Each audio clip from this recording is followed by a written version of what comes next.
Ja, még azt sem elfelejtettem mondani. Igen. Hogy ülj már be, légy szíves a sofőrülésre, és nyomd be a kuplungot. Említetted, direkt rám is szóltál, hogy érzed milyen puha a kuplung? Így mondtad szóról szóra. Mondom igen, mondom fafa. Igen, akkor most és? ülj be, és most nézd meg.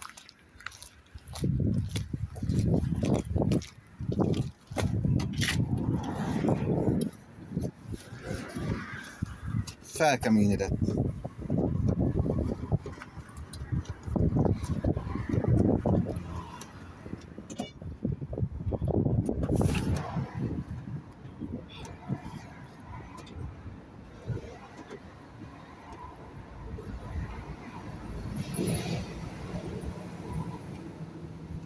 Nézzük már meg az olaját, vagy ez miért? Cső? Meg menet közben érezni a benzint, azt tudom, az valami, az benzincső lehet, az Suzuki-nál volt nekem olyan, Igen. Az nem gáz, utána azt lehet fölvenni. Hogy? Nézzük meg rajta. Hogy ez az olajcső miatt? Nyomás jó. Nem tudom neked így mondani, de nem kemény a kuplungja.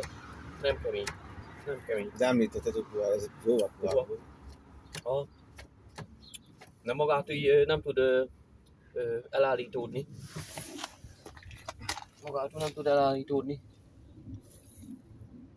Vagy itt tudod, műszakvizsgálni azért átnézik, tudod.